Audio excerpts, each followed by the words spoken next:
Daya lang, bro. Kasi parang ang bilis bitawan ni Princess yung relationship namin. Masakit pa. Ramdam ko na mas nagmamatter sa kanya yung sitwasyon ni Libby kaysa sa nararamdaman ko.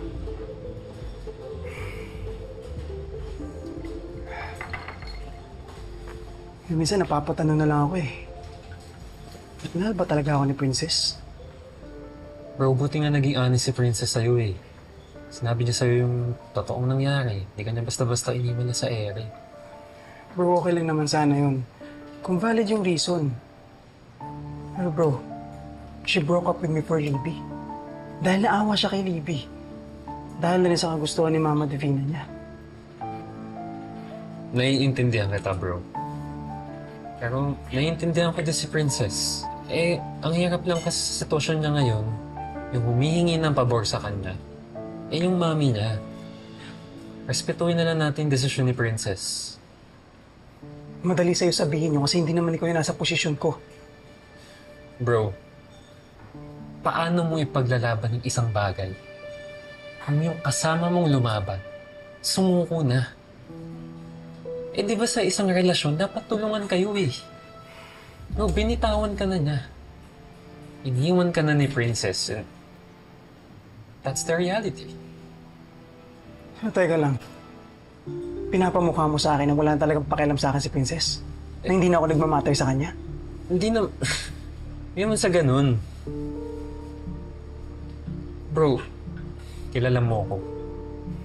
Alam ko kung gaano ka kamahal ni Princess. Like, a lot. Eh, yun nga lang, hindi siguro kasing pantay dun sa mami niya or even kay Libby. Siguro siya nag-desisyon na pabor sa mami niya kaysa sa'yo. So, mas gugustuhin niya pa magpakontrol sa mama niya? Kay Libby? Teka, ano bang gusto niya mangyari? Makipagbalikan ako kay Libby? Kaya kong gawin yun. Pero kapag ginawa ko yun, niloko ko lang yung sarili ko.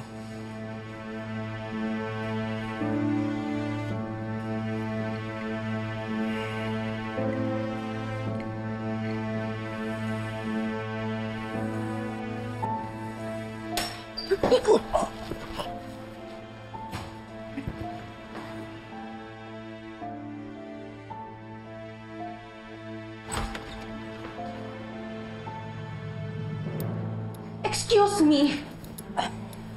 May na-miss ba ako?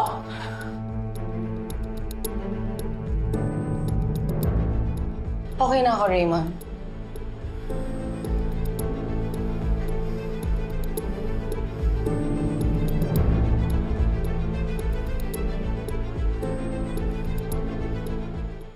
Ano bang ginagawa niyo? Sa harapan pa ng anak niyong pasyente? Exactly. Anak namin. Kaya kung ano man nangyayari sa harapan ng anak namin, wala ka na dun. Huwag ka mag-alala. Wala kaming masamang ginawa ni Raymond. Nakakatawa. I-explain pa talaga ako sa'yo. Kung makadikta ka at makatanong ka, akala mo pagmamaari mo na yung asawa ko? Yes. Narinig mo, Divina. Asawa ko. Baka nakalimutan mo, hindi pa kami annulled. Kaya dapat matuto kang lumugar. Baka nakakalimutan mo. Pa-ex-wife ka na. Ako ang kailangan ni Libby. Ako ang nasa tabi ni Raymond, hindi ikaw. Huwag ka mag-alala. Wala na akong pakialam sa amin ni Raymond. Kung gusto mo siyang isabit sa leeg mo, the hell I care. Pero pagdating sa daughter ko, hindi ko siya susukuan. No, wait. Hindi ito makakatulong kay Libby. Please. Siya yung pagsabihan mo, hindi ako. Huwag ka mag-alala, Raymond. Aalis na ako. Hindi ko bibigyan ng stress ng anak natin dahil sa aming dalawa. Masaya na akong makita siya. Tapos na ang oras ng totoong ina at asawa. Ikaw naman, hindi naman ako madamot, Divina. Binigay ko nga sa yung asawa ko. Ano ba naman kung ipapahiram ko sa yung anak ko? For my daughter's sake.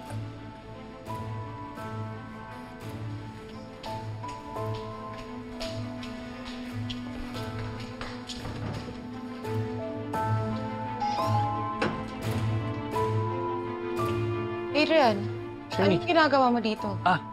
Tumawag si Mimi. May emergency daw dun sa isang delivery, kaya humingi siya sa akin ng favor na ako na daw sumunod sa'yo dito. Nakakahiya naman sa'yo. Bakit naman nakakaya? Bago mo naman ako naging lawyer, naging kaibigan naman tayo, di ba? So ano nakakaya kung ako susundo sa'yo? Sorry ha, coding kasi ako ngayon. Huwag ka na humingi ng sorry, hindi tinatanggap sa korte yan. Yan na.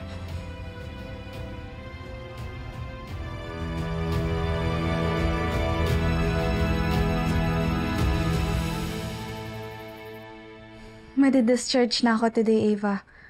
Ayun, inaasikaso na din ni Daddy yung pag-uwi ko. But I don't know if I still have the strength to go back to school. Hindi ko na alam. Xavier, I'll call you back, Ava.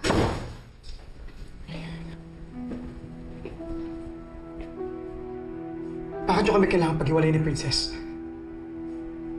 Ha? Hiwalay na kayo? Ano? Kasabot mo ba dito si Ma'am Divina? Bakit nyo kailangan pilitin siya at takutin na hiwalayin ako? Does it matter? Ang mahalaga mapapansin mo na ako. So ano?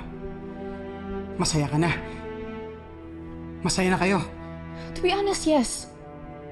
Oo, masaya ako. Dahil lahat naman ng ginagawa ko para sa'yo eh. Para mapansin mo ako. Ito lang pala yung kailangan kong gawin. Para dalawin mo ako. Ito yung gusto mong mangyari. But guess what? Hindi mo pa rin makukuha ang gusto mo. Dahil hindi ako makikipagbalikan sa'yo.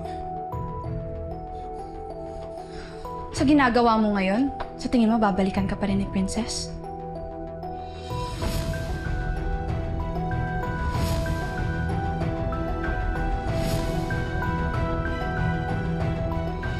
Yes, it's official. Kami na ulit ni Xavier. Parang ang bilis naman. Pero wala naman sa bilis sa tagal yan. Minsan nga, may mga desisyon na basta na lang binibitawan, di ba? Mama, pwede po kaya na dito na lang din po na umuwi si tatay? Bakit ba kailangan nandito siya? Gusto ko rin po kasi naalagaan siya. Kahit pa paano makasama ko rin po siya. Ito si Princess heartbroken. Hiwalay na daw sila. Utos na itong si Divina. Para utusan mong makapag-break ang anak mo sa boyfriend? Parang hindi naman niya nagawain ng tunay na nanay yun. Saan ako lulugar? Gusto ko lumaban pero wala akong karapatan. I'm really sorry, Divina. Kung hindi mo ako gusto, wala akong magagawa. At hindi ko ipipilit ang sarili ko sa isang taong hindi ako gusto. Divina.